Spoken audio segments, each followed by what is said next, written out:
Assalamualaikum warahmatullahi wabarakatuh. Perkenalkan, saya Rantika Berutu. Saya masih Tartini. Saya Lulu Divya Putri. Saya Nikmat Harahap. Di sini kami akan membahas tentang isu nyata atau kasus nyata yang terjadi di pasar uang dan pasar modal di dunia maupun di Indonesia. Di sini saya akan membahas yang pertama yaitu pasar uang global. Isu nyata yang pertama itu adalah krisis perbankan global atau SVB dan Credit Suisse.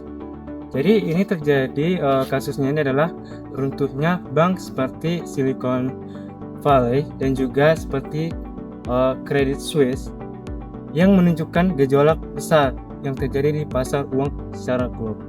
Nah, penyebabnya itu yang pertama kenaikan suku bunga, yaitu di mana nilai obligasi yang semakin menurun. Yang kedua itu adalah likuiditas bank yang terganggu.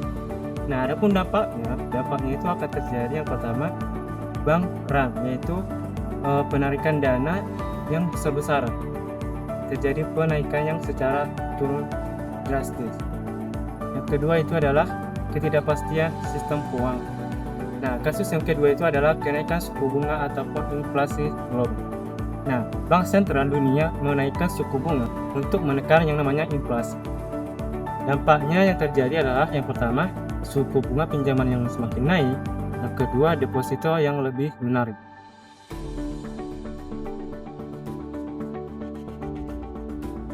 Selanjutnya, pasar modal global. Yang pertama ada volatilitas pasar saham global.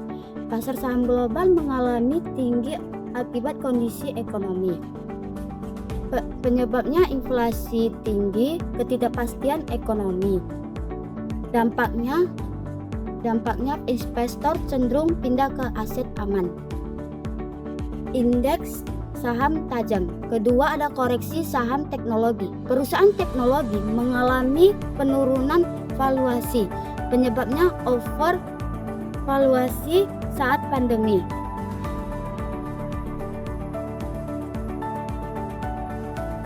Selanjutnya, yaitu kenaikan BI rate dan stabilitas rupiah.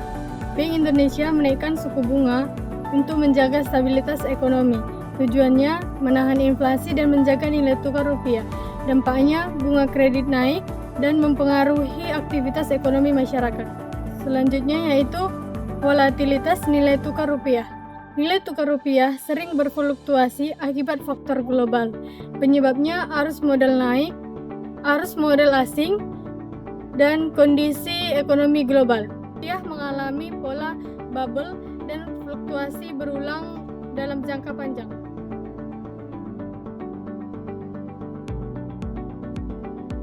Selanjutnya saya menjelaskan tentang pasar modal Indonesia, yang yaitu kasus Jiwasraya atau skandal besar.